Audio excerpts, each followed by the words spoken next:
Bonjour à tous et à toutes. Je vais partager avec vous aujourd'hui un discours que j'estime être l'un des plus marquants et des plus mémorables de l'Afrique contemporaine. C'est un discours qu'a tenu Thomas Sankara le 29 juillet 1987 lors du sommet de l'OUA. Dans ce discours, il explique pourquoi la dette africaine est illégale et pourquoi est-ce que nous ne devons pas la rembourser. Ce discours, pour moi, est toujours d'actualité. C'est un discours qui est marquant, c'est un discours qui est fort, c'est un discours qui passe un message super intéressant que tout Africain devrait écouter. Et la coïncidence, c'est quoi?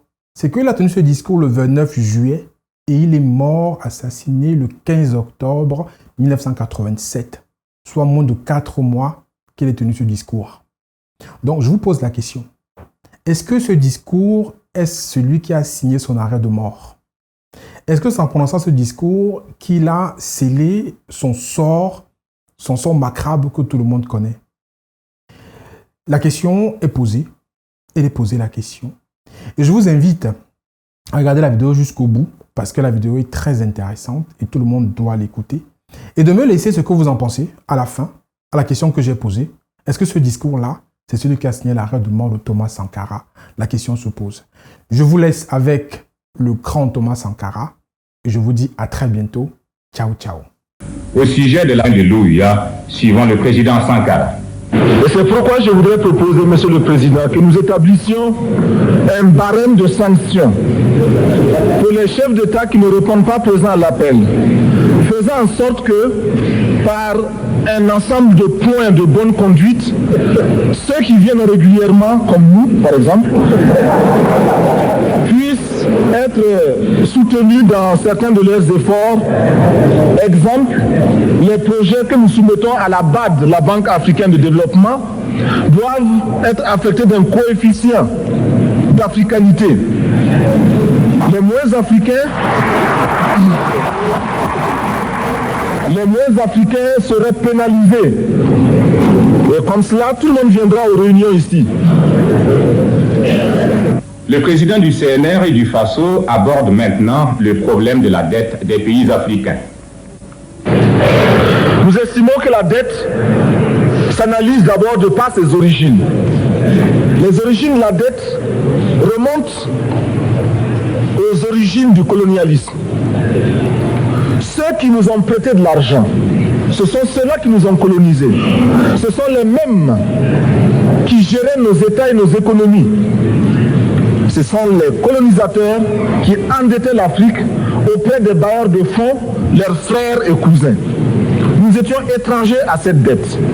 Nous ne pouvions donc pas la payer. La dette, c'est encore le néocolonialisme où les colonisateurs se sont transformés en assistants techniques. En fait, nous devrions dire qu'ils se sont transformés en assassins techniques. Et ce sont eux qui nous ont proposé des sources de financement, des bailleurs de fonds internes que l'on emploie chaque jour, comme s'il y avait des hommes dont le bâillement suffisait à créer le développement chez les autres. Ces bailleurs de fonds nous ont été conseillés, recommandés. On nous a présenté des montages financiers alléchants, des dossiers. Nous sommes endettés pour 50 ans, 60 ans, même plus. C'est-à-dire que l'on nous a amenés à compromettre le peuple pendant 50 ans et plus. Mais la dette, c'est sa forme actuelle. Contrôlée, dominée par l'impérialisme. Une reconquête savamment organisée pour que l'Afrique, sa croissance, son développement obéissent à des paliers, à des normes qui nous sont totalement étrangères, faisant en sorte que chacun de nous devienne l'esclave financier, c'est-à-dire l'esclave tout court, de ceux qui ont eu l'opportunité, la ruse, la fourberie de placer les fonds chez nous avec l'obligation de rembourser. On nous dit de rembourser la dette. Ce n'est pas une question morale. Ce n'est pas une question de ce prétendu honneur que de rembourser ou de ne pas rembourser. Monsieur le Président, nous avons écouté et applaudi le Premier ministre Norvège lorsqu'elle est intervenue ici même. Elle a dit, elle qui est européenne, que toute la dette ne peut pas être remboursée. La dette ne peut pas être remboursée. La dette ne peut pas être remboursée parce que, d'abord, si nous ne payons pas, nos bailleurs de fonds ne mourront pas. Soyons-en sûrs. Par contre, si nous payons, c'est nous qui allons mourir. Soyons-en sûrs également. Ceux qui nous ont amenés, ceux qui nous ont conduits à l'endettement, ont joué comme dans un casino. Quand ils gagnaient, il y avait plein de débats. Maintenant qu'ils ont perdu au jeu, ils nous exigent le remboursement. Et on parle de crise. Non, Monsieur le Président, ils ont joué, ils ont perdu, c'est la règle du jeu. La vie continue.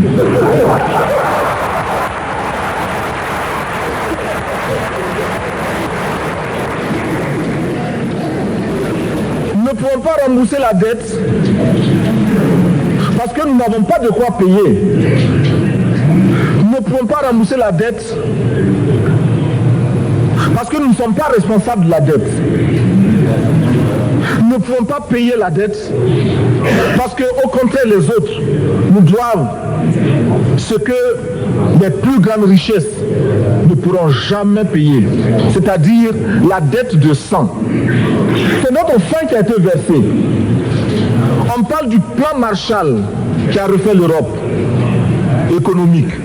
Mais on ne parle jamais du plan africain qui a permis à l'Europe de faire face aux hordes hitlériennes lorsque leur économie était menacée, leur stabilité était menacée. Qui a sauvé l'Europe? C'est l'Afrique. On en parle très peu. On en parle si peu que nous ne pouvons pas, nous, être complices de ce silence ingrat. Si les autres ne peuvent pas chanter nos louanges, nous avons au moins le devoir de dire que nos pères furent courageux et que nos anciens combattants ont sauvé l'Europe et finalement ont permis au monde de se débarrasser du nazisme. La dette, c'est aussi la conséquence des affrontements. Et lorsque l'on nous parle aujourd'hui de crise économique, on oublie de nous dire que la crise n'est pas venue de façon subite. La crise existe du tout temps. Et elle ira en s'aggravant chaque fois que les masses populaires seront de plus en plus conscientes de leurs droits face aux exploiteurs. Il y a crise aujourd'hui parce que les masses refusent que les richesses soient concentrées entre les mains de quelques individus. Il y a crise parce que quelques individus déposent dans des banques à l'étranger des sommes colossales qui suffiraient à développer l'Afrique. Il y a crise parce que face à ces richesses individuelles que l'on peut nommer, les masses populaires refusent de vivre dans les ghettos, dans les bas quartiers. Il y a crise parce que les peuples partout refusent d'être dans Soweto face à Johannesburg. Il y a donc lutte et l'exacerbation de cette lutte amène les tenants du pouvoir financier à s'inquiéter. On nous demande aujourd'hui d'être complices de la recherche d'un équilibre. Équilibre en faveur des tenants du pouvoir financier, équilibre au détriment de nos masses populaires. Non, nous ne pouvons pas être complices. Non, nous ne pouvons pas accompagner ceux qui sucent le sang de nos peuples et qui vivent la sueur de nos peuples. Nous ne pouvons pas les accompagner dans leur démarche assassine. Monsieur le Président, nous entendons parler de clubs. Club de Rome, club de Paris, club de partout. Nous entendons parler du groupe des 5, du groupe des 7, du groupe des 10, peut-être du groupe des 100, et que sais-je encore. Il est normal que nous créions notre club et notre groupe. Faisons en sorte que dès aujourd'hui, Addis Abeba devienne également le siège, le centre d'où partira le souffle nouveau, le club d'Addis Abeba. Nous avons le devoir aujourd'hui de créer le front uni d'Addis Abeba contre la dette. Ce n'est que de cette façon que nous pourrons dire aux autres, en refusant de payer la dette, nous ne venons pas dans une démarche belliqueuse. Au contraire, c'est dans une démarche fraternelle pour dire ce qui est. Du reste, les masses populaires en Europe ne sont pas opposées aux masses populaires en Afrique. Mais ceux qui veulent exploiter l'Afrique, ce sont les mêmes qui exploitent l'Europe. Nous avons un ennemi commun. Donc, notre club parti d'Addis Abeba devra également dire aux uns et aux autres que la dette ne saurait être payée. Et quand nous disons que la dette ne saurait être payée, ce n'est point que nous sommes contre la morale, la dignité, le respect de la parole. Parce que nous estimons que nous n'avons pas la même morale que les autres. Entre le riche et le pauvre, il n'y a pas la même morale. La Bible, le Coran, ne peut pas servir de la même manière celui qui exploite le peuple et celui qui est exploité. Il faudrait alors qu'il y ait deux éditions de la Bible et deux éditions du Coran.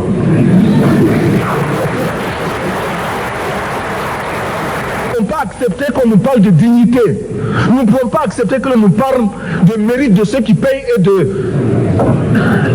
perte de confiance vis-à-vis de ceux qui ne paieraient pas. Nous devons au contraire dire que c'est normal aujourd'hui. Nous devons au contraire reconnaître que les plus grands voleurs sont les plus riches. Un pauvre, quand il vole, ne commet qu'un larcin ou une peccadille, tout juste pour survivre par nécessité.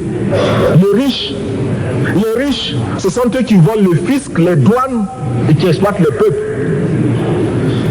Monsieur le Président, ma proposition ne vise pas simplement à provoquer ou à faire du spectacle. Je voudrais dire ce que chacun de nous pense et souhaite. Qui ici ne souhaite pas que la dette soit purement et simplement effacée? Celui qui ne le souhaite pas, il peut sortir, prendre son avion et aller tout de suite à la Banque mondiale payer. Tous nous souhaitons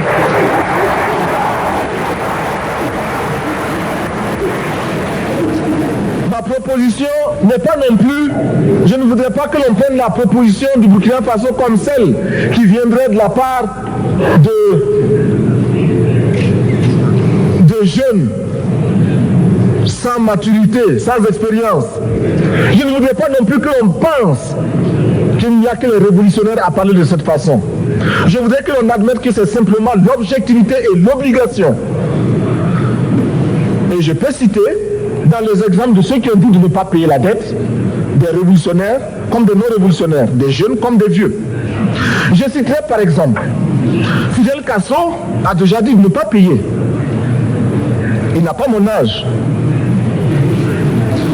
même s'il est révolutionnaire. Mais je pourrais citer également François Mitterrand, qui a dit que les pays africains ne peuvent pas payer, les pays pauvres ne peuvent pas. Je pourrais citer Madame le Premier ministre.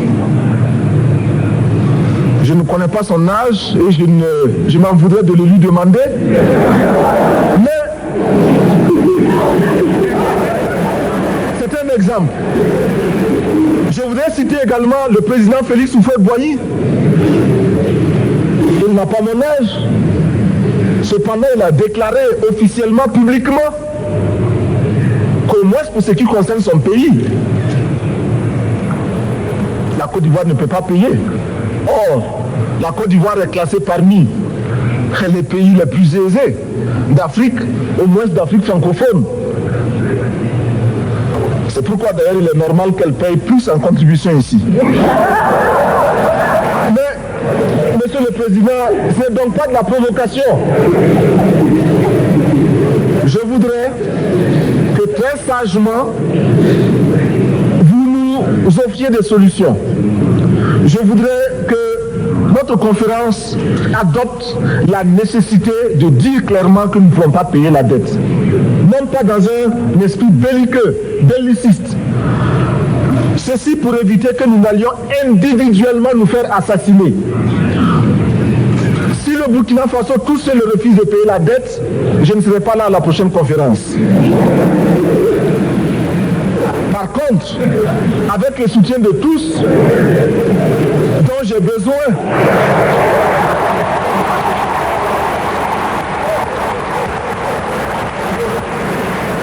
avec le soutien de tous, nous pourrons éviter de payer. Et en évitant de payer, nous pourrons à notre développement. Et je voudrais terminer en disant, chaque fois qu'un pays africain achète une arme, c'est contre un Africain. Ce n'est pas contre un Européen. Ce n'est pas contre un Asiatique. C'est contre un Africain. Par conséquent, nous devons également, dans la lancée de la résolution de la question de la dette, trouver une solution au problème de l'armement. Je suis militaire et je porte une arme. Mais Monsieur le Président, je voudrais que nous nous désarmions. Parce que moi, je porte l'unique arme que je possède et d'autres ont camouflé les armes qu'ils ont.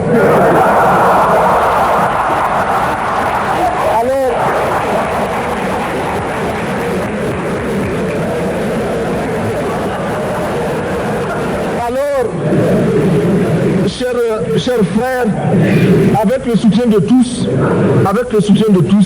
nous pourrons faire la paix chez nous. Nous pourrons également utiliser ces immenses potentialités pour développer l'Afrique, parce que notre sous-sol sont riches. Nous avons suffisamment de bras et nous avons un marché immense, très vaste, du nord au sud, de l'est à l'ouest. Nous avons suffisamment de capacités intellectuelles pour créer, ou tout au moins prendre la technologie et la science partout où nous pourrons les trouver. Monsieur le Président, faisons en sorte que nous mettions au point ce fonds uni d'Addis Abeba contre la dette. Faisons en sorte que ce soit à partir d'Addis Abeba que nous décidions de limiter la course aux armements entre pays faibles et pauvres. Les gourdins et les coutelas que nous achetons sont inutiles. Faisons en sorte également que le marché africain soit le marché des Africains. Produire en Afrique, transformer en Afrique et consommer en Afrique. Produisons ce dont nous avons besoin et consommons ce que nous produisons au lieu d'importer. Le Burkina Faso est venu vous exposer ici la cotonnade produite au Burkina Faso, tissée au Burkina Faso, cousue au Burkina Faso pour habiller les Burkinabés. Ma délégation et moi-même, nous sommes habillés par nos tisserands, nos paysans. Il n'y a pas un seul fil qui vienne de l'Europe ou de l'Amérique. Je ne fais pas un défilé de mode, mais je voudrais simplement dire que nous devons accepter de vivre africain. C'est la seule façon de vivre libre et de vivre digne. Je vous remercie, Monsieur le Président. La patrie ou la mort, nous vaincrons.